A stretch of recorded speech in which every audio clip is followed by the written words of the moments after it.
Good evening and welcome to Momentous Live episode 98. Getting so close we can taste it. I'm Tristan Jutra. I'm Tasia Custodi. I'm Gray Williams. I'm Will Silver. And you can find out more about us at Momentous here at momentous.tv/links. This time I'm only going to leave it up for a few seconds and then I'm going to take it away. Here we are. We got the band back together, all four. I love it. Must be two moons in the sky. We got a jam-packed episode. EV heavy, and maybe one hydrogen vehicle, and then maybe one hybrid vehicle as well. The excitement people barely contain themselves. All right, but first, before we get into that, as always, we have a little bit of follow-up. Last week we talked about Apple's update to the Big Boy HomePod, the second generation, and now the reviews are starting to hit the web and YouTube. And it's funny because The Verge was saying, oh, Apple is playing it safe. And Engadget is saying that it's a smarter smart speaker and it's much better than the first. And it's hard to know exactly what to believe. But for those who are in the market for, a $300 US smart speaker, the HomePod is, just a little bit better value than before. It's still got the great sound quality. Series may be a little bit smarter, definitely faster than before. Looks pretty much exactly the same. And still has, that same price tag and the limitations of Siri. But Gray, what is one of the key things, protocol-wise and radio-wise, that we've got in the new Big Boy HomePod that we've been waiting for? Oh, Matter. Good old Thread, good old Matter. It's exciting to see that these new technologies are being integrated in there. Looking at the ability to work across ecosystems. So for the folks out there who have, Google devices and who have Amazon devices and who are using different smartphone platforms, this is the big deal. Right? The interoperability of smart home stuff, not having to add certain homebridge components, things like that, rolling your own servers. This is going to change the way that I think a lot of folks to see smart home. It's going to take a lot of the difficulty out as well. So I'm looking forward to getting my hands on one of these things eventually. I'm kind of stacked for speakers right now, and I'm kind of stacked for smart home stuff. So it's like, I don't know, maybe if I build an addition on the balcony, but otherwise, I'm gonna have to sell one of these things first, and I don't know if I'm gonna get a whole lot of value for an original HomePod. Well, the great thing is that the original HomePods still sound pretty darn good. And aside from apparently a higher than average failure rate, which was maybe one of the reasons we discussed this last week, one of the reasons why Apple kind of discontinued them and didn't really make any more. Apparently one of these ones sound, even though they have fewer speakers, five tweeters instead of seven as previously, still have the subwoofer as well, but they still sound great, and apparently they sound even better as stereo pairs, like amazingly well. One of the other key little improvements is more easily removable power cable for those that care about that sort of thing. One thing still not present that was desired by a lot is no auxiliary input. So this is not a dumb speaker in any way, shape, or form. So, if at some point in the future support goes away, maybe you could still use it as a Bluetooth speaker, but you cannot use it sort of like some people are still using the, what was that weird iPod speaker, Apple Hi-Fi, right? And some people are still using that as a dumb speaker because that's what it was. It has a 30-pin connector, and there's still ways you could keep enjoying it. I'm not sure if it had an aux input per se, but the HomePods, they're smart only, and only as smart as Siri can get. So Apple's still leaning into the sound quality. The Siri's getting slowly smarter over time, but really focusing on the smart home with Matter and Thread, as like you mentioned there, Gray, and using HomePods just like you can with Apple TVs as a keystone, a cornerstone for one's smart home. Why would you besmirch my iPod? 30-pin still lives. There it is. Hey. I'm looking for a reason to use my iPods, but everything's in the phone. Moving on to our next little bit of follow-up. One of the other fun stories we talked about last week was the Doomsday Clock and the dramatic announcement of moving a little a little closer to midnight, 10 seconds closer to midnight. So now that we're at 90 seconds to midnight, and we talked a little bit about various aspects of that. But for those who are genuinely concerned, Wired has an article that describes how you might be able to survive a nuclear blast. Should the worst come to pass, hopefully it won't come to that. But key takeaways is get as is far deep and and far away from the incoming wave as possible. So if you're in a home, if you have a basement, go to the basement, go to the back of the basement. Maybe it didn't talk about it in this article. Maybe get some potassium iodide tablets because that helps prevent your thyroid from absorbing radioactive particles. It's not a panacea. Again, this is the sort of thing that is a remote possibility. But for those who may be concerned, and if this makes you feel a little bit better, take a look at this article from Wired, and the other thing that article says. Mm-hmm. Tell us that nuking the fridge might work. So get yourself a lead-lined fridge. Key insight, thanks to Indiana Jones and the Kingdom of the Crystal Skull. All right. Got any old fridges kicking around? So that's just a little bit of extra follow-up there for those who are paying attention to the precipice on which we teeter. Moving into our news stories. Now we've got a collection. We've been gathering for a while. We tend to do theme episodes here, Momentous Live, and we've got a whole lot of automotive stories for us.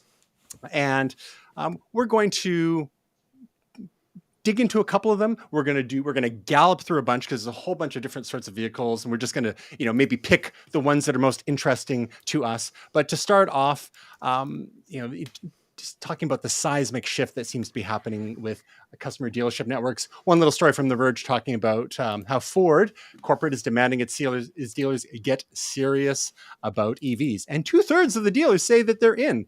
And you can imagine that there may be some dealerships in parts of North America, particularly more rural ones, where maybe people still are skeptical of EVs, especially range-wise, charging network-wise, and whatnot, and not to mention the price. So it's one thing for all us, coastal elites to be talking about spending, $55,000 to $75,000 on, some of the better range EVs, but that's not entirely doable for folks. We've talked about the benefits of looking into lower ranged used EVs as well. But that's just a little indication of some of the pressure that's being pushed onto dealers from their corporate overlords. And in a related story, Ford is also slashing the prices of the Mustang Mach-E, just not too long after Tesla dropped some of their prices. And there was some controversy about some of the Tesla price drops because there's people like, I just bought a Model 3 or Model Y or whatever, and the prices dropped by 15 grand. Like, just welcome to the world of technology purchases. Cars are computers on wheels now, and that's how a lot of tech people have been feeling about their purchases for ages now. Unless, of course, you're a big Apple fan, because Apple doesn't tend to drop their prices very much. They will charge you the premium for a machine that is 7 years old, like the 2013 Mac Pro, right up until the point that the new Mac Pro came out a couple of years ago. Same goes for the current Mac Pro until we get the new Apple Silicon version. Apple doesn't tend to drop, but some companies do. We see Samsung with their smartphones, for example. After a few months, all of a sudden you're getting Samsung Galaxies 2 for 1 and stuff like that. And it's just kind of the way of the world now. As the production efficiencies improve and some of the costs come down, especially with supply chains getting into better shape, there are some cost savings that are being passed along. But unfortunately, those who've already paid up the big bucks, there's not much in the way of recourse for them. All right. Any thoughts from any of you before we move on to some of these specific vehicles that we're going to be talking about? Oh, all right. Ready? Very, very quickly here. we're going to start with the 2023 Chevy Bolt. And as we go through these, I know that you've all looked at them previously. Take note of the ones that speak to you. Chevy Bolt, $27,200 US version. Lots of people love the Bolt and its predecessor, the Volt, which was a lower range EV that Chevrolet had that was more of a sedan. The Bolt, more of a little hatchback kind of guy. 27 grand, not decent range, 249 miles, 398 kilometers, pretty decent, 27K. But it looks like pretty much every other little hatchback slash crossover out there.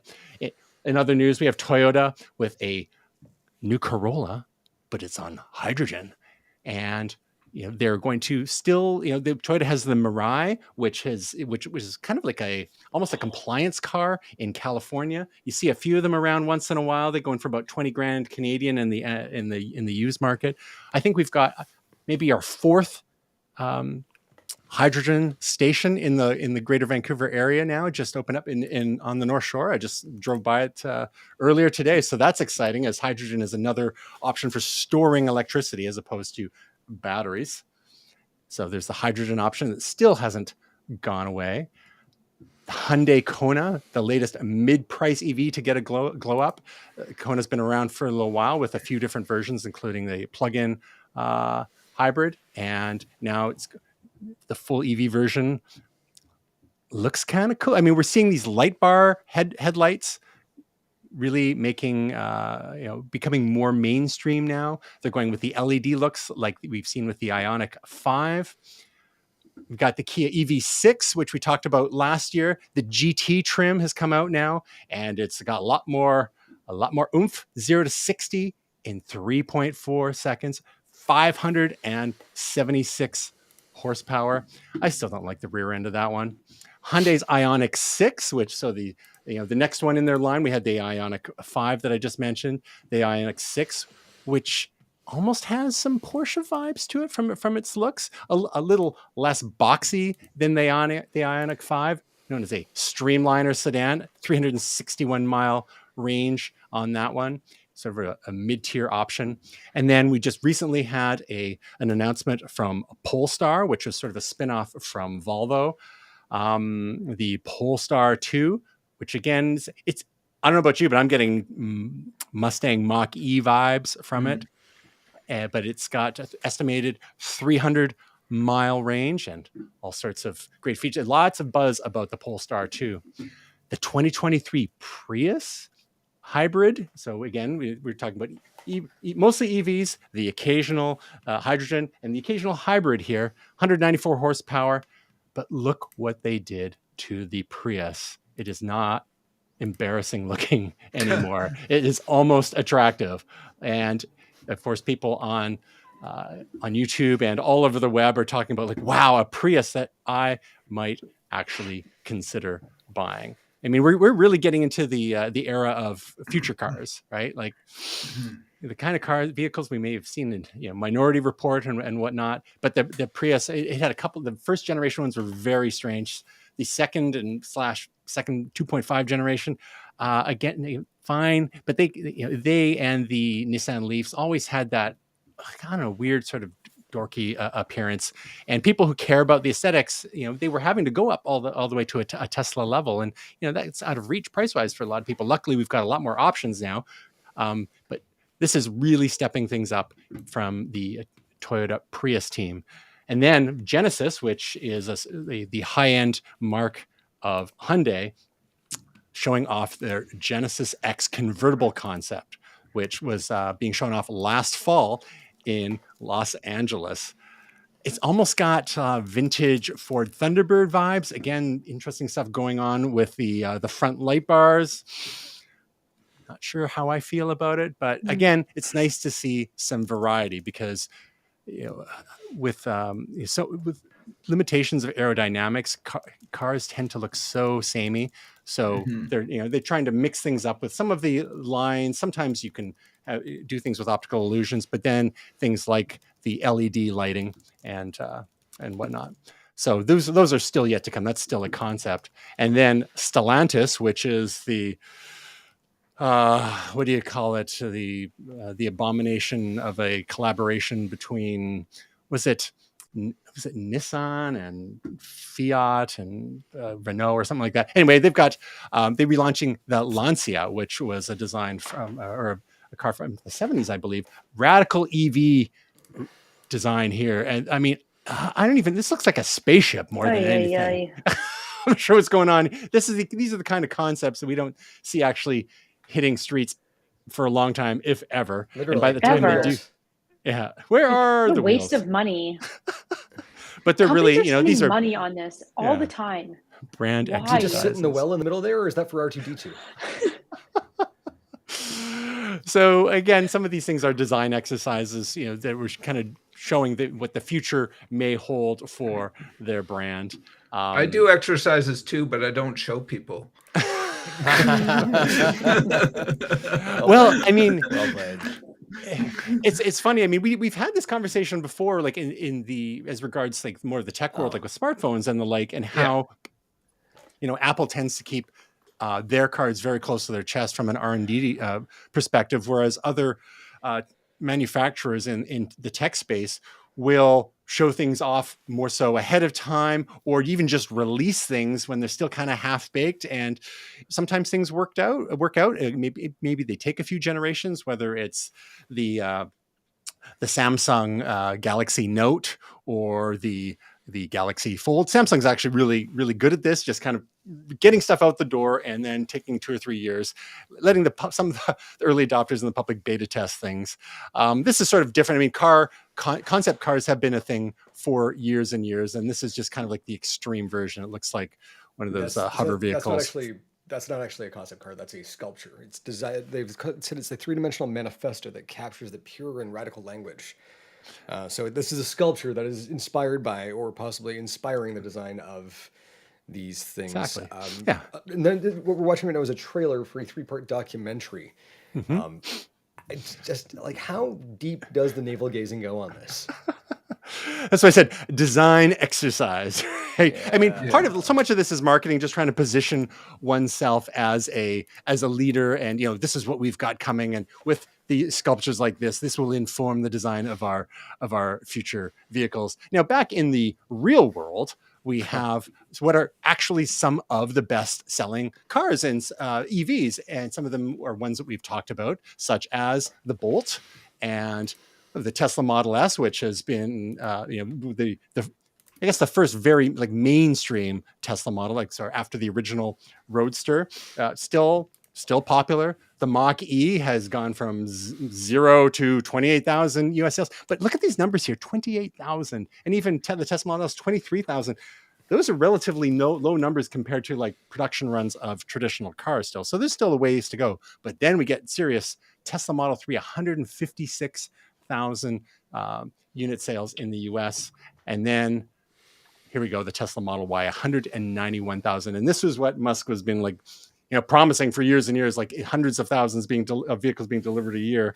And they finally got there. Just as usual, it takes a little longer than they hope. So, we're still seeing Tesla dominate the top 3 spots, 3 of the top 4 spots volume wise. But the Mustang Mach-E and the Chevy Bolt pulling up the rear. So before we get on to the next chapter, from these vehicles we've talked about so far, Tasia, if someone put a gun to your head and you had to choose one, would it be a Lancia Sculpture? Would it be a Chevy Bolt? Or would it be somewhere in between? I think I'm going to go with the Corolla that runs on hydrogen-like gas. All right. Tell us why. I think What appeals to you that's about what that? I would do. I like Toyota. Mm-hmm. I think they're a solid brand. Mm-hmm. Run forever. Just take care of them. Yeah. Yeah, exactly. A Corolla is a good car. I'm not here to be fancy. I'm here to be reliable, but also not look insane or cheap. I just want Insane or range. cheap. Yeah. You know what I mean? There's the two extremes. Yeah. I just want a reliable vehicle. It's being described here as normcore to the max. Is that how we could describe you too, Tasia? Yes, exactly. I like that, normcore. Normcore to the max. Well, I mean, it looks that would practical. be my pick. Doesn't look quite as big as a RAV4. I know you've got your No, eye and on that's the what I was gonna say is RAV4 like EV when it I've comes, got an old RAV4, right? and like when I eventually kind of upgrade, so yeah, this kind of looks like almost like a station wagon Yeah, it's like halfway small between a sized Matrix. Yeah, SUV. Yeah, yeah, yeah, halfway but she's between a a little Matrix and a cutie. RAV4. Yeah, little cutie Yeah, she's a little patootie. cutie, you know, a little cutie patootie, and I think I like to sit up a little higher too. I don't want to be in like a car that looks like I could like throw my watch at it and it'll shatter, you know, the car, not the watch. So Gotcha. this is my So, pick. so the vehicle might be talking about a little bit later would be your second vehicle then, and maybe somewhat less practical and somewhat lower to the ground. The one, not to like give anything away, the one we will be talking about later is the dream vehicle We'll get there. to end Just all vehicles. all right. Simmer down. We'll get there. She's getting hot and That's all I bothered. want. That's all I want in life. That's All it. right, great. How about you? I know we've talked about some of the Rivian offerings in the past, but from these ones we're talking about here today, which tend to be mostly little crossover type things, and in a couple of concepts and whatnot. And which of these seems to be closest to your heart so far? No, I don't know. I am actually finding this quite it's driving anxiety for me because there's so much going on with all of these things, and Yes. like range and hydrogen, and I used to work beside Ballard, and it was sort of like Oh yeah. do you remember going to car shows, and like the future cars where the hydrogen area was always just had a bit of a weird feeling to them. Like, there's a weird smell in the air, and it's just like I'm having anxiety just thinking about having to buy a new car. I just paid mine off. So the best thing here for me is public transit. I can't even pick one of these right now. It's stressing me out. I might have to go like take a minute. There's just a lot going on there. Well, that's the thing. It was kind of easier being like a really early adopter in the EV space because there weren't that many options. Yeah. But now that things are finally, mainstreaming a little bit, now it's like going from being a Mac user to being a Windows user. Like, no, I don't want to choose from 90 laptops at Best Buy. Yeah. So I feel your pain. I mean, I've had to go through that very process with buying a Windows laptop for a work colleague. It's like, oh man, here we go. I thought we were done with this. Can't I just give you the Mac sermon again? I don't know. It's looking right. at this like honestly, nothing here stood out to me because it's just it's possibly because I'm not coming from a place of need, right? Right. I would Well, have to that's come why from a we're place of- dreaming No. here. Yes. You Yeah, know but I what have it to come is from a place though? of want, and nothing's pulling my want.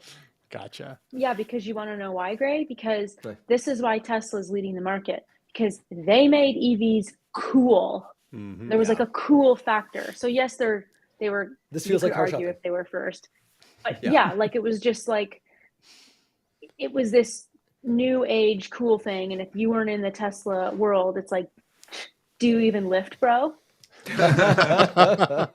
But like for car, So that's what it is. Is like it's hard to pick because you're like, I don't want any of these. Yeah, well, I think you've hit it on the head. This feels like car shopping, and I hate car shopping. Buying Oh, a yeah. Tesla feels a little bit like computer shopping. Tristan, you kind of hit this. All these are all computers on wheels, but they don't feel like computers on wheels. They feel like I've got a dealer sitting there whose manager has some sort of financing plan and undercoating them what to put on this goddamn thing. And I'm like, I don't want that. I've never wanted that. It's because they're all coming from a place of need, like having to catch up and having to create these EVs now because with different legislations coming in, as opposed to when Tesla was, first coming We were out, inspired to everyone was create like, this. what's this? Yeah, Yeah. it was nothing was forcing him to create anything like that. It was like, what would be cool? So it's gotten stale is the issue. And, On the bright side, it's like car shopping plus a 6 to 12 month wait for your actual vehicle when you finally decide. So I'm actually gonna go pour Right. myself a drink. I'm gonna be right back. oh, well, Gray has we'll, left the chat. Will, you have to stay there. Will, tell me you're going to pick that futuristic, ridiculous No, A sculptor. Do you want to drive a No. sculptor? You can Without hover wheels. around. no, I don't need another razor. I'm good. um, no, I there's a couple that I kind of liked. I liked that. What was it called? The Polestar. Yes. A little yeah. bit more traditional.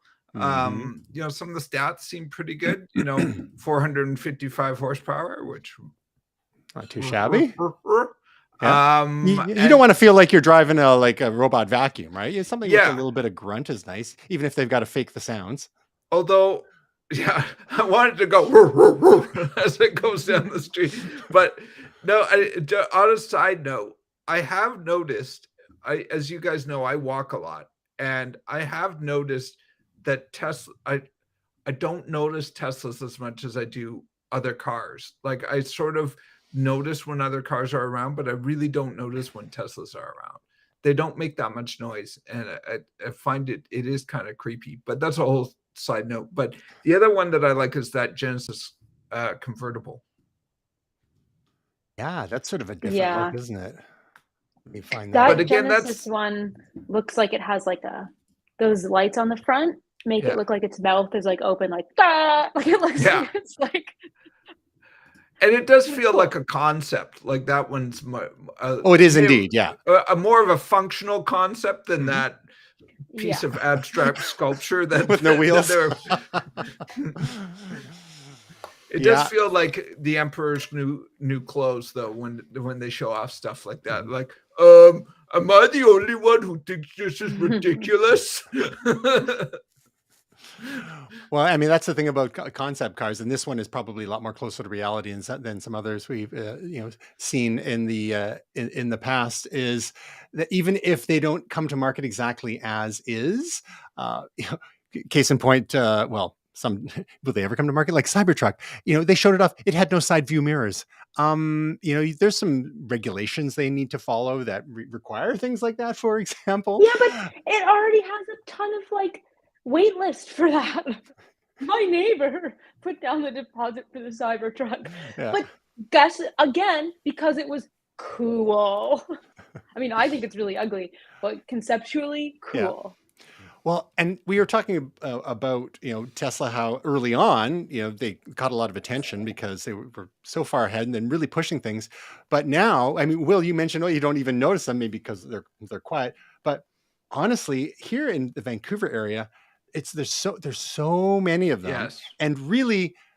There's not a ton of difference between a Model S, a Model 3, a Model X, and a Model Y. They're basically the same shape, but a little taller, a little squattier, a little wider, a little narrower.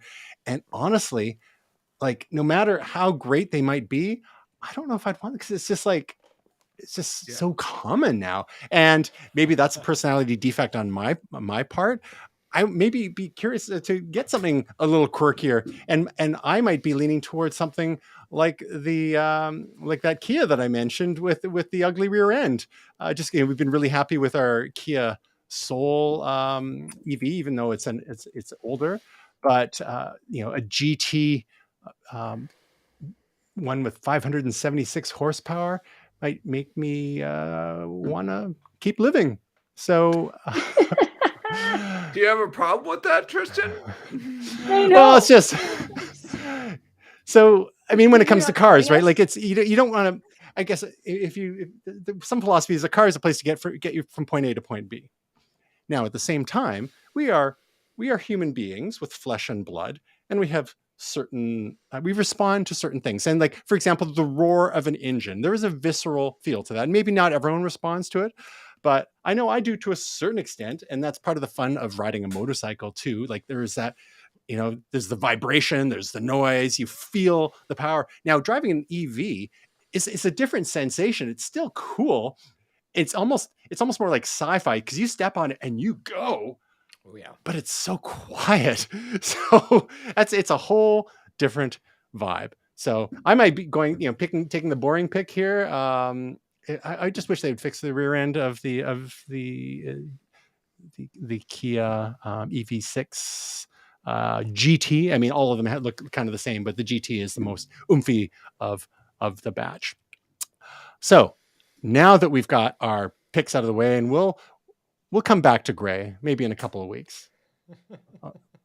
Maybe, hopefully, less stressed about the choice. The last thing, well, the paradox of choice is a thing, right? I'm making The my more last payment options on my one Mini has, the in harder it May. is to decide. I'm What's making that? my last payment on my Mini in May. I'm not buying a new car anytime soon. I don't even want to think Exactly. about new Well, cars. I love the SkyTrain. I Yeah. love the bus. I'm doing that. I got a All bike. right. So next up, again, no, I don't think any of us are going to be buying any cars anytime soon. We're just playing here. Speaking of playing, Tasia's going to drive this next one because this is all about her fantasy. The 2024 Chevrolet Corvette E-Ray is an all-season performance hybrid. Okay, Tasia, I'm give gonna us take the this one. lowdown on I want this. Not your to latest dream machine. not to bury the lead. I am physically attracted to a vehicle, and I mean, I kind of don't blame you. Look at it. If I I could make mean, love to a car, I would do I'm it just on gonna this say car. Oh, that escalated quickly. I'm just gonna say it. This 2024 E-Ray Yep. is probably, because you guys know how obsessed I was, with say the Z06, and and We then saw it at CES, yeah. yes, and then this baby comes out, and she is a thing of beauty. Her paint has specks of gold dust in the paint. It's remarkable. There's in the center, I'm not going to explain this right. In the center kind of console area, say between your front seats ish, that's where the lithium ion batteries are. I think there's 4 battery packs in there, but you can switch all with your touchscreen between if you want to be electric or if you want to switch over to engine, and it'll switch immediately, and you'll go from complete silence to listening to that sexy kitten purr, and she'll vibrate your seat. You know what I mean? Guys, we got now it's all coming together. We've been content struck by YouTube many times, but I think this is the first time we're going to get a not for kids on our vibrating seats, being attracted to vehicles. Or we'll get more viewers like, hey, Jeff, you got to check out the lady that wants to make love to a car. Beautiful. It's sexy. Yeah. They understood the assignment. It's also their fastest Corvette yet, which is insane. Okay. And so to clarify, this isn't remarkable. actually a pure EV. It's a hybrid. Yeah. So any thoughts as to what GM's thinking is here and not going straight to full on EV? Do you think this is a stepping stone to a full EV Corvette? What are your thoughts on this? If someone blessed you with a 120 grand US to drop on something like this, would you jump on the hybrid or would you wait? If you could only buy one of the two, would you wait for a future pure Corvette EV, Tasia? I would do the hybrid because you want that sound of the engine. You're buying that car, you're not buying it to be stealthy silent. I don't think. So, I would probably do a hybrid model so that I could rev the engine. Gotcha. Sorry, environment. I need to hear it. But I think that's what they were going for, was dipping the toe in the water of you don't want to completely turn people off, because the market that's buying that car is well, dude, I want everybody to hear and see me coming. So, because she's the most beautiful thing we've ever seen, and she deserves to be seen and heard. So I feel it's dipping the toe, because they're realizing their target market, as we all age and grow up, we're all more aware of environmental concerns, but it's that balance of where do you meet that specific market. So I think that's really the reason why they didn't go, because there's no reason you couldn't do an all electric, but people would have been what's the point? You still want to capture some of those semi-enlightened boomers, because given that those, for some, that's the type of car that they grew up with, and if it still has that actual grunt to it, it might have that more appeal, and it could be the gateway drug for the full-on EV version. Now, we had alluded to the Corvette Z06, I believe, the one that we saw at Mhm. 2015 CES. Tasia, you and I had a close look at that.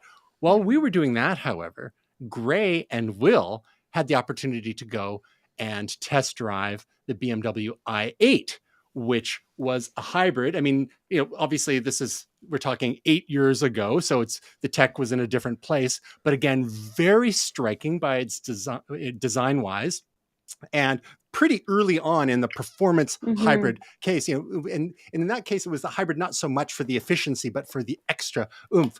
Greg, can you refresh us as to what that experience was like? And then we could get Will's experience on the back seat. Yeah. Yeah. Yeah. I mean, it was interesting because I thought we were going to be driving the i3, right? Which Oh, is, okay. it's a little Slightly different. jumper. Yeah. The current Mini electric is actually using the original i3 platform, which is a terrible idea, using older batteries, and just it feels like it feels like there's nothing that BMW will not do to Mini to make things just a little bit worse. But so I thought we were getting the i3, and Will, I mean, do you remember that sort of look I think that we gave each other when we were like the i8? I'm like, Sure, sounds good. are you sure? Get the keys. Yeah, I was just like, I'm. That's the i3, and then the i8, different beast altogether. Yes, yeah. So we pulled out on the Vegas Strip, and it's like it is extremely responsive. And I was a little timid right off the bat, and dropping the hammer on that thing is. It's when I actually decided that I wanted to go back to school for astronomy because I wanted to be an astronaut. That moment right there. I kid you not, got slammed back in the seat, and I was just like, there was a moment, we got to go back and find the footage at some point, but there's a moment there where you kind of hit peak acceleration and it's flying, and I'm like, I don't know how this thing's going to stop. And so I think, again, we'll have to go back to the video, but I recall him saying something about, performance tuned brakes. I'm like, oh, thank God. Because this is how we die. And we came around that corner back towards the convention center, and I was just like, I can never own one of these because it will be a very bad day. It'll be my last day. It'll be one of the days that I own it, the last day that I own it. But I'd have that moment where you're like, you know what? Screw it. Let's go. And just, yeah, it was an experience that got me into astronomy, but also into driving slower, bulkier SUVs because I thought I was going to die. Gotcha. Yeah, we saw some cool concept cars there that I'm actually surprised some of the components of the things we saw haven't really made it into our cars 8 years later. So here's the thing, though. Look at hydrogen vehicles, right? Because we've been talking hydrogen vehicles for a very long time, and that's kind of what I was getting at earlier, which is when you go to an auto show and you see a hydrogen vehicle, doesn't that place always just feel like sadness? Like electric was like, yeah, and then hydrogen, we've been like, you've been talking about this for 30 years. I had one of those little kits that poops out water. It's not happening, guys. Yeah. But Tristan, you said the fourth station's open, so. Finally, one per decade. We'll get there eventually. Yeah. Sorry, Tasia, you were saying. Yeah, I can't remember if it was this Mercedes concept car or if it was actually one of the BMW ones. I think it was this Mercedes ones, but yes, it was, with the lights in the front that project a crosswalk for pedestrians. Yeah. So because it was self-driving, it projects I mean just bits of that technology. I know we're all not fully autonomous yet, so we can't have these fully touchscreen interiors and swivel seats that face each other and nobody's having to drive yet. No steering wheel. No steering wheel. But those little ideas of it, now how the newer cars have, if you're going to turn a corner, the light shines to the way you're turning. Have you guys seen this? Yeah. Yeah. It's new to me because I drive an old car, but right. Some cars have this. And so it's we have easy technology for things like this to make everything safer and automatic braking. And so we're seeing certain bits like this, but there were some really cool things in some of those concept cars we saw all those years ago that I was like, man, I just don't know why we don't have some of that yet in today's vehicles. I know technology goes at warp speed. We'll get there, but still. It's only been This 8 limousine years. charcuterie board that we just saw pop out was great. Exactly. That was That Mercedes was the coolest thing I've ever seen. Like, every German autonomous vehicle needs a charcuterie board. Yes. it needs to be like at the point we talked about this all those years ago, but like when we're all old and decrepit and we can't know. drive, that's our freedom. Sure. We need that I was to thinking get mech around. suit. I'm thinking Oh, the mech one- suit. The one from the end of I'm Aliens. on board on a That's- mech suit. Right? Just some of the jetpack, screw the car. So before we move on, one of the clips that you had sent over, Tasia, was iJustine showing off the Corvette E-Ray. And iJustine is a longtime YouTuber. She does a lot of Apple stuff here. What was her take on the vehicle? Oh, I mean, she loved it and she wished she could have taken it out of the showroom for a spin, which I'm sure means another video is coming. And she will be out for a spin with it at some point. But she was quite enamored with it for sure. Looks pretty cool. All right, let's move on. Now, speaking of autonomous vehicles, how many years have we been talking about Apple maybe getting into the car game, and whether it was an electric car, just a regular electric car, or autonomous car, or maybe no car at all and just software, on again, off again, reorganizing, bringing Bob Mansfield back from retirement to shake things up. This has all been under the aegis of Project Titan. And it seems now that whatever Apple might do might not even happen until 2026 at this point. But if they're lucky, they might be able to squeeze it under $100,000 US. Gray, do you think we're ever going to see an actual Apple car? Or is this the ultimate in vaporware that, because car business is not easy. Just ask Elon. I don't think we will ever actually see an Apple car. I think if we're going to see something from Apple, it's going to be like an Alphabet Google thing where there's going to be a parent company and a subsidiary company. I don't know that you can put the Apple name on the road. I just don't know that you can. I don't know that they're ever going to be able to build something that's going to meet their, high expectations. So here's the thing. The experience in computing and the experience in telecommunications is governed by two things in the user relationship, and that is the user and the provider of the device, right? You interact with other things, but when it comes down to a vehicle, the vehicle integrates a third factor, and that is other idiots, right? It's like the social media of product, of like physical real world products. You get me. So looking at this, you think of like when people crash your phone because they found a string of ASCII characters that can destroy the operating system, nobody dies, usually, right? They crash your computer because they've written malware, nobody dies, usually. They crash your car. You can have a bad time. This is not a space that, it's a wonderful space for them to explore. I'm sure some great things will come out of it. It may be that they end up being like Snap is to image technology right now, or they become a technology provider. I'd love to see that. I'd love to see more CarPlay. I'd love to see more Apple-inspired design cues. I'm not really sure that I want Apple in this space right now because I'm looking at it and going, do we actually need to live in a world, I'm sorry, Tasia, where we own individual cars to begin with? Because honestly, smart public transit. And here's the thing, I want you to I have don't your have Corvette. that where I live. That's what I I'm saying. can't get around if I don't have a car. But here's the thing, if we were getting to a point where we're mass producing stuff like a smart, public transit thing, where you've got vehicle to vehicle infrastructure, and the human being is not involved, great. But why would you pay for that as an end user? Convenience? But the whole thing, if we're looking at a system like that, a public option should get you there faster than a private option. So, no, I don't think we're going to see an Apple car. I think it's a terrible idea. And, yeah. So, Now, Tim Undercooked is what it is. Now, of course, in certain areas, public transit is more of a viable option than in others. And then, then there's the the camping angle, which some people enjoy, and that's where your Rivians and your Rental. what's that? It's a rental. Like I Yeah, totally for like, sure, yeah.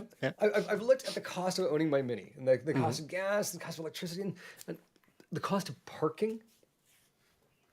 Owning a car is a terrible investment. Oh, it's not an investment at all. Right? Yeah, that's what It's salespeople like to tell you. investment. It's an investment. Anyone, Yeah. and any salesperson that's saying the word investment. Oh yeah, this new OLED TV is a great investment, but it's not an investment. That's a depreciating asset, dude. So I get what you're putting down there. You know, and here's the thing: like the vehicle as as something that we enjoy. Tasia, for you, I think is a wonderful, actually practical thing because it brings you enjoyment.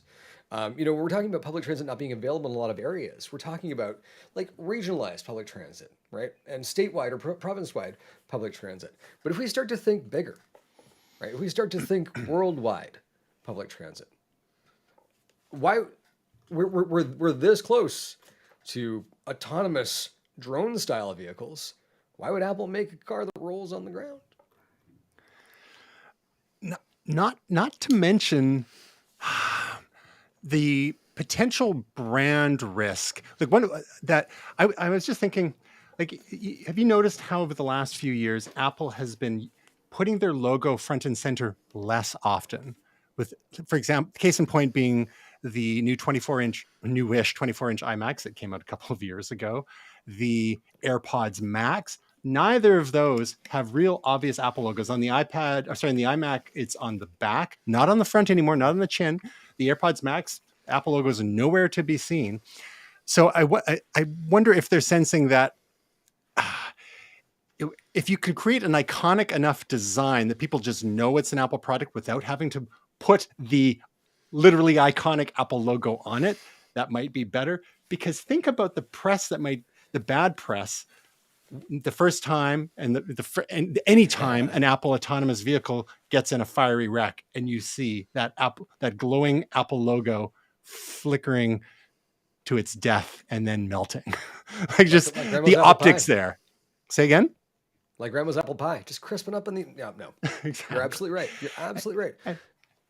And look at the attention that's paid to every time the Tesla quasi self-driving gets in an accident. Never mind the fact that it happens way less frequently than human drivers, but it's a story, right? It's a man bites dog kind of story, and the press would have a field day with Apple. So to your point, Greg, maybe they've run the numbers at Apple and it's like it might not even be worth it.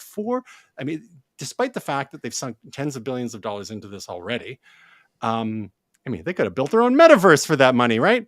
So they might just pull the pin because it's such a huge pain in the butt and the supply chain and so it's a question of maybe they've got they focus on the AR glasses instead, stick to their knit, what's a little closer to home to their knitting. Now that being said, if an Apple did come out with a car, if it was time for you to finally upgrade and you still believed in single car, in private ownership of vehicles, depends, if we're all on Soylent by that point, and we're not owning anything anymore, and we're eating crickets and whatnot. Living on Mars. Would you be interested if it was? The price is always the thing, right? In an Apple vehicle, based on your experience with Apple products today, do you trust that their expertise would translate into a vehicle, given the decade plus that they've been looking at this, especially if there was an autonomous component? Now I know there's the transporter thing that we've talked about before. But you're ruining my thing. Well, we don't need to repeat the same jokes over and over again. You have to met my wife. She's heard my same jokes over and over again. But even if it wasn't autonomous, there's the whole the ostentatiousness side of things, the brand side. Like, what would it take? What would it take to get you into an Apple car today? Nice. For your salesman. No, I think I'd have to see it. I wouldn't just buy it because it was Apple. Mm-hmm. Well, Jamie, friend of the show, Jamie Reynolds, would be happy to hear that. Yes. I'd have to know why I want an Apple car. And again, I've said over and over again about new technology, especially potentially dangerous technology. But I do love the idea of just like sitting in a thing and like reading a book. Like that's great, but that's probably may never, I shouldn't say probably, may never happen in our lifetime. There's a lot of things that are going to have to happen for that. And I think even Elon said that, you know, we're pretty far off in terms of computing power and all that kind of stuff. So I think we're far off from that, but that would be great. As Tasia said, it would, you know, help as you get older, you'd be able to get out and do stuff and your car could just take you there. I'm scared of my mother driving. She's in her 80s. I don't like getting in the car with her. What if we could get her into an AI? Yes. So yeah, I wouldn't buy it just because it's Apple, I guess is the thing. So if Apple's not going to do anything anytime soon, maybe Sony and Honda will step up. At CES earlier this month in January 2023, they showed off a concept. Sony and Honda have shown other concepts in the past, but here we've got the Afeela, which I don't know if I'm feeling that name, but it was roundly mocked on social media, partly for the name, the looks. It looks like it's been it had all its polygons smoothed out. That's the front of a Sony Blu-ray player, straight up. that is a Blu-ray player. Where's the eject button? Get that tray out. Right. And one of the key features had to do with the grill, and it would have different lighting configurations to do things like express emotion.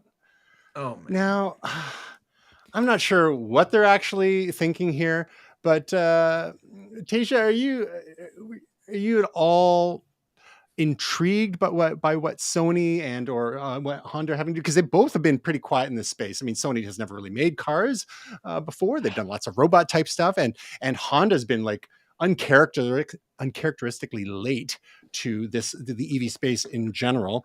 And despite the fact they were reasonably early with hybrids, with the Honda Insight, which came out around the same time as the Toyota Prius, maybe just a year or two later.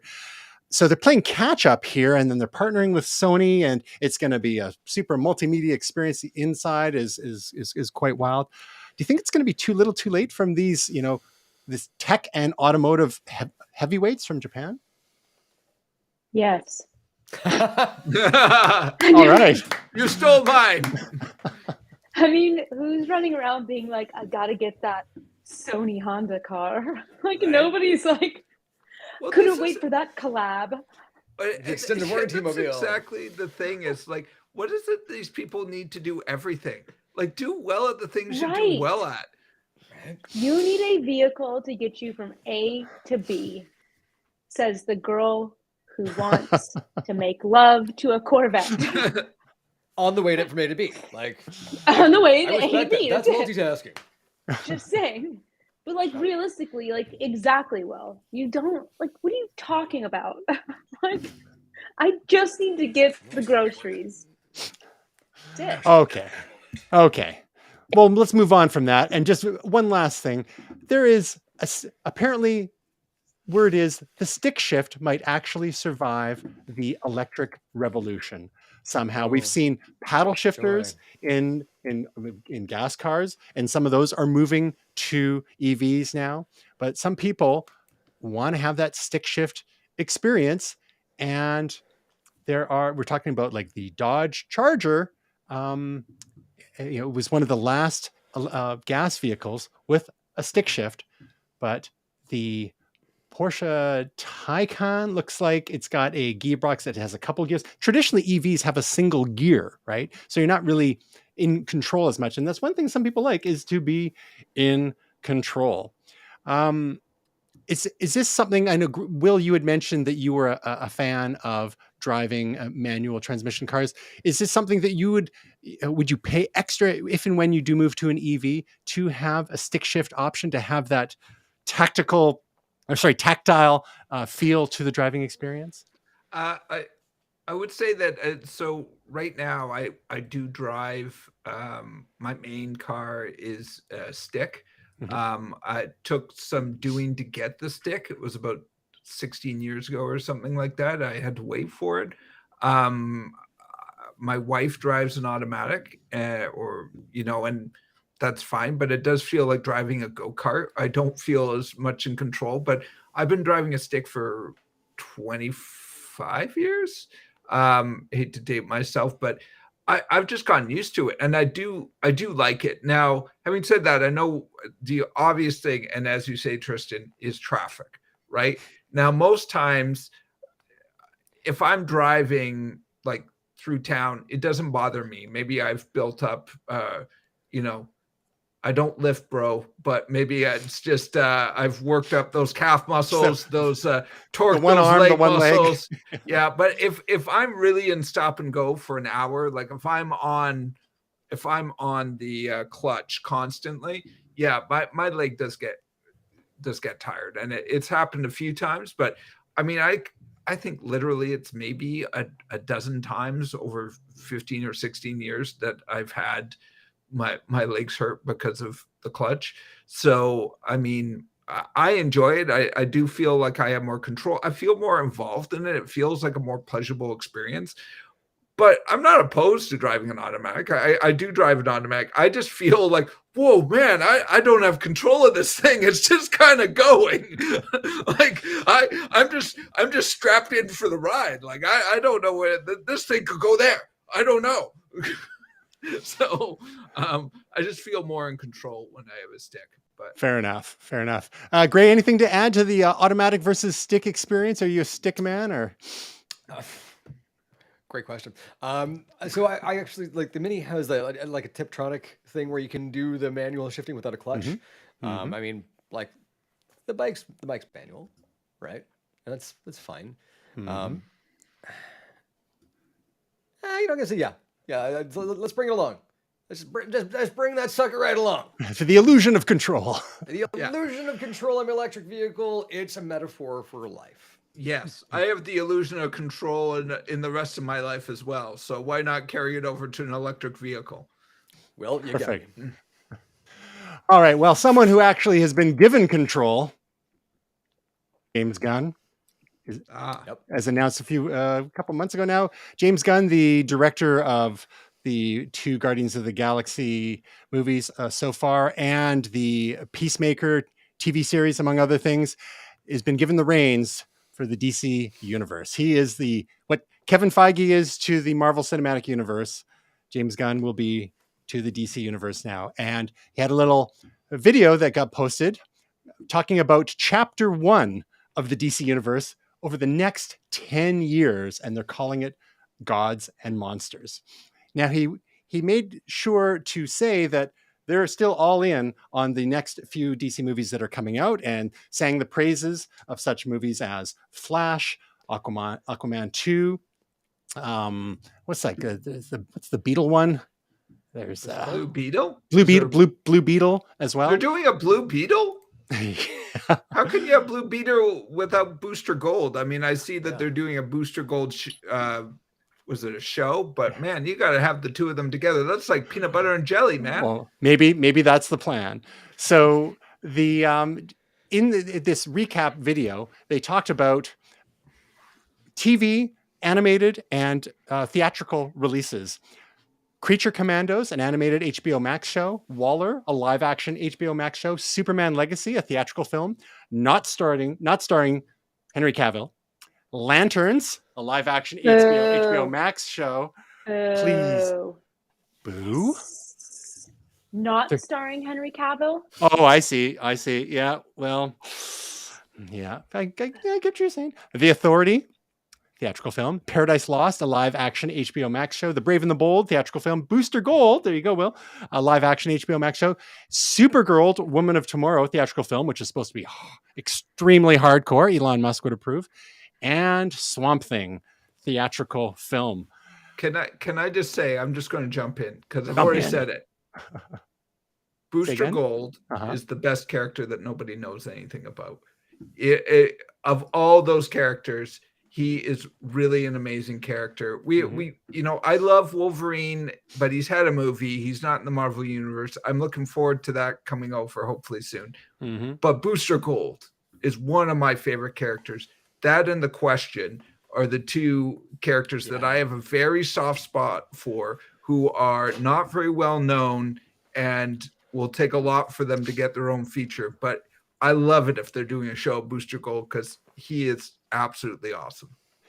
And James Gunn alluded to the notion that Booster Gold is sort of a story about imposter syndrome, and that he's kind of like a doofus. Can you explain to us like what the character of Booster Gold is all about? Yeah, so there in 10 seconds or less. Yeah. With all comics, there's various versions, but let me sort of try to boil it down as much as possible. Basically, there's a future guy who's a star, and he completely sells out, and then he finds a time traveling device, and he figures this might be a good way of recapturing his fame and fortune. So he goes back into the past with future tech and tries to be a big superhero so that he can show off to everyone and reclaim his glory. Sort of like the high school quarterback who's like now pumping gas and wants to go back to being the high school quarterback. So it's that kind of thing. Gotcha. A loser from the future who uses his basic future technology to come back to today and pretend to be a superhero. So that was actually the plot of Matt Frewer's episode of Star Trek: The Next Generation. He played the character Rasmussen. Right. Yes. Right. Yep. All right, Gray, from these announcements from James Gunn, which one of these jumps out at you as being perhaps a little exciting? What are you looking forward to? Amanda Waller. I absolutely love the fact, the idea of a show about a homicidal government agent who will stop at nothing to ensure the survival of humanity. I am all Waller all the time. We saw her character as played by Viola Davis in Peacemaker, right? And I love that Suicide Squad. Yeah. She was in the animated show as well, and it was great that she actually got to do the live action version, and she was great in the animated show. Yes. Speaking of, because I'd like to, and throughout as well, but speaking of the DCAU, Jeffrey Combs played the Question. Yes, and he was awesome. He would make a perfect live action Question. So, can't agree more. Yeah. And you touch on an interesting point there. Is one of the things that James Gunn took great pains to mention is that wherever possible, they want to use the same actors for the live action films as the voices for the animated features, because it's all part of the same universe. So that's going to be an interesting, that ties into our Batman animated series discussion from a few weeks ago. And was it Kevin Conroy who had passed away, and how he never really got to play, I think except with one minor exception, he never really got to play a live action Batman. That would have been an interesting parallel universe where the Berenstain Bears exist. All right, Tasia, we know this is your favorite department, and you've already expressed a bit of an opinion through some shock horror there. But what is there anything from these stories that we've heard about from James Gunn here in the DC universe, over the next 10 years that appeals to you whatsoever? As a matter of fact, I'm going to boycott the Superman movie because Henry Cavill won't be in it. And frankly, that's a crime. It's a crime. Yep. That man in that suit and that pan of him in that suit. He's like the Corvette of actors. You tell me who's going to do it better. Nobody, because Henry Cavill is Superman. Bugs me very much. I think they're faking us out. I'm hoping that we live in a universe where Gunn is like, okay, there's enough cachet here. Because they're talking about Henry Cavill doing like Warhammer 40K right now, which is like, I don't know, genetically engineered fascist super soldiers probably isn't going to go over that well, right? Maybe we should just stick with Superman. Yeah. Well, I can't believe, on a side note, I can't believe some of those images of Warhammer 40K are actually in mainstream culture. They've got like the Iron Cross on some of their stuff. Like, oh yeah. He's a big Warhammer player. Oh, is he? Yeah. Yeah. And good at it apparently. I don't know why I know this. Dude, you can The measure- board game or the role-playing game or the video game?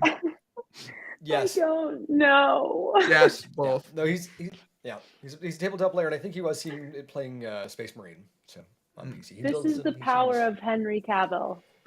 Yeah. I even know what Warhammer is because of him. I moved him. Well, that's a grim You go dark to future, move that's for sure. him from Superman. For my part, I have to admit I am most excited about. I'm very careful because once bitten, twice shy. Lanterns, the HBO Max series, because as I may have griped about before, Green Lantern was my guy. I grew up with the Hal Jordan Green Lantern, and this is a series that will feature both Hal Jordan and John Stewart, who is a latter era Green Lantern, and some other lanterns as well as basically space cops. And they're showing Hal Jordan latter day renditions of Hal Jordan with a mustache and beard, so he looks very dignified. Almost got some Nice. Doctor Strange vibes going on here. I'm cautiously optimistic. Don't make it funny. Love Ryan Reynolds, Hal Jordan, not a humorous character. Adapt to Blackest Night. Yes. Adapt So, Blackest Night. please, James Gunn, you're my only hope. But in general, are we optimistic about this new approach as opposed to? I mean, they're also doing the Batman 2. That's what the other one of the 4 that they're staying the course on, and then everything else they're still going to have like little side stories, but they're going to brand them as such, so people know what's the main universe and what are going to be their little exploratory side stories. Yeah, Elseworlds. Gray, you optimistic? Anyone that can rock hair like James Gunn, yeah, I'm sure he's got it. So let's do it. Gotcha. I'm good. Fair enough. Will? I'm gonna give him a chance. I mean, I think it's better than what they're doing. I mean, they're kind of just going aimlessly, so might as well have a strategy and actually stick to it. So we'll see, and then maybe eventually we'll have a cage match between Kevin Feige and James Gunn, and see how it all pans out. And Tasia, that's actually a can you find episode. Yeah. Tasia, will you be able to find it in your heart to forgive James Gunn? No. All right. Well, we'll see. More to follow on that front. All right. Very quickly, our picks of the week before we wrap up, and let's start with who's in the list here. Let's start with you, Tasia. My pick is a Netflix docuseries on Bernie Madoff. It's called Madoff, the Monster of Wall Street. And it's very good. It's like 4 or 5 episodes, I think. Because like we all know the story, but I don't think I really knew like the whole history of it and just the insane lengths he went to trick people and hide this from everybody. So it's very good. A lot of reenactments, but like it's well done. So it's my recommendation of the week. Nice. So this is definitely Will Silver territory in the documentaries. Will, did you talk about this one before? Or No, I haven't seen this one, but she beat you to it. Now that I've seen it, seen her recommendation, I definitely want to check it out. You'll like it. You'll like right it. Up my alley. All right, Gray, how about you? I've got an album here from Dean Blunt. It's actually available on WeTransfer right now. 7 tracks. It's free. Go check it out. Good times. And what style of music would you say Dean Blunt is I'm gonna let you purveying for yourself. Oh, it's electronic music. Okay, I'm in. And so that's free, and that's on God, I haven't heard WeTransfer in ages, so that's still around and a great way to distribute free music. All right, that's one of my favorite things about the show is checking out new stuff from all our recommendations to each other. And lastly, Will, what's your momentous pick? So it's a show called Extraordinary, and I have to say this is mostly coming from my wife. I've watched a bit with her, but she's watched the whole thing already because she's got some free time on her hands as she recuperates from some things. So she's watched the whole thing without me because I'm busy working. But yeah, no, I'm interested in checking out more. It's basically it's sort of like a real world thing, but if people had powers, there are a bunch of inappropriate sex forward jokes, which I think everyone here would appreciate. Tristan, there's a moment where I was watching with her, and I was like, oh, Tristan will find that hilarious. So I'm not going to spoil it for you, but you'll know the moment when you watch it. It's in the first episode. So I do recommend checking it out. It's on Apple Plus, or no, Disney Plus, sorry. But I could only find that listing on Hulu that I put in under the recommends. But yeah, it's a British show. It's only 6 episodes, so she watched the whole season in like a day, which is the quality of British shows, is that they have a purpose and they do a few episodes, and that's the season. I thought it sounded familiar because we actually watched the first episode of that a few days ago. Stephanie had stumbled across it somehow, and she said, "Oh, we thought that we would watch that." And you're right; it is very blue at times, but it's fun. It's definitely worth a watch. There's definitely some LOL moments there, and yeah, world where everyone has a power, but our protagonist, she has not yet discovered hers. So yeah. I think, but Gray, both you and Tasia might enjoy this. It's definitely. I see that there's a character named Jizzlord. That's great. Mm-hmm. That's right. My pick of the week is. Where did it go now? Where did it go? I think we should unpack that first. Nope. No, I don't think we should. I think we should not. I think we should move right along. Yeah. That is the worst kind of present. So you don't want to unpack that one. Surprise. So my momentous pick this week is for a movie I saw in the theater, because that's what I do. And it was for a little movie, I believe it's James Wan, called Megan. And this is on the Blumhouse, from Blumhouse Productions, and it is touches on a theme that we've discussed a fair bit in the last year on Momentous Live, AI. But what if that AI took the form of a life-size robotic doll that could be the new best friend for your adopted daughter? If say dead adopted daughter. Say again. Soon to be dead adopted daughter. So. Yeah, it's ostensibly a horror film. It's like horror thriller, not super duper scary per se. There's a couple of jump scares in it, but it was surprisingly funny. Actually, it's like, I mean, it's a little bit of like Child's Play from the '80s, with Chucky. I'm not sure how well that whole series holds up, but there's just something about the way that the Megan doll is animated.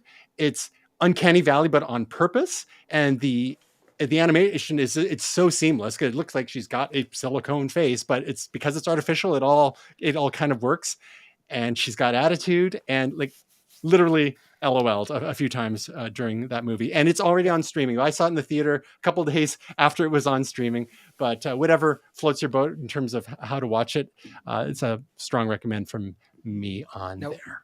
Was this a prequel to Battle Angel Alita? You'd think, right? Her eyes are a little smaller. It's before she got the eye upgrade. Right. All right. And only one project to talk about this week, and that is Tasia. What's your weekly YouTube video on this week?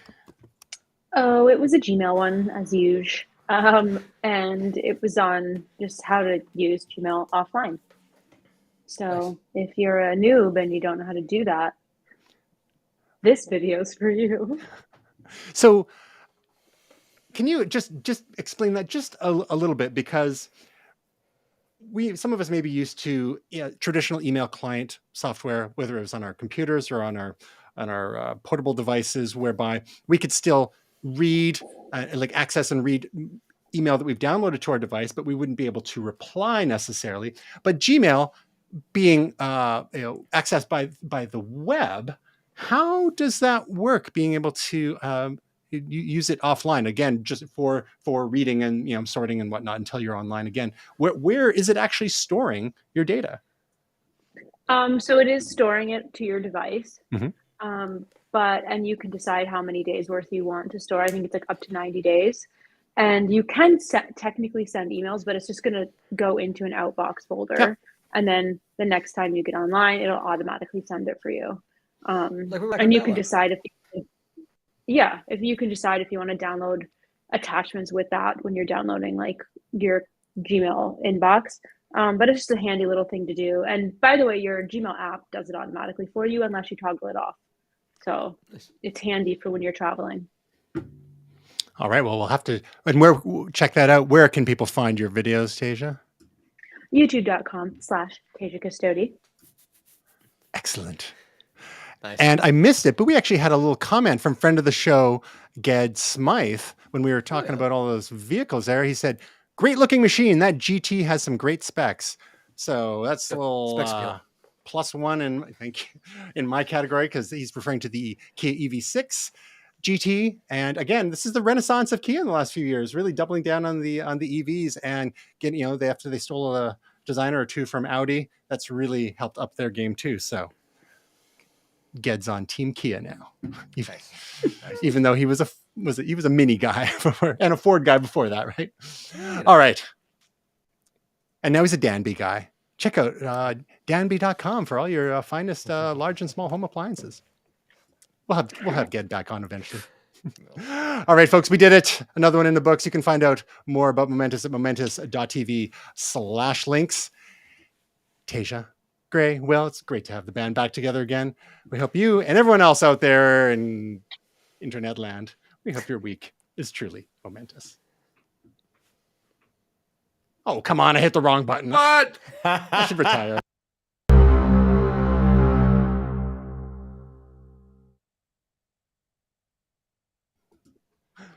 That's great. I can't even end the stream. Is it still We're live? still live. Still live. It's not letting me hit the button.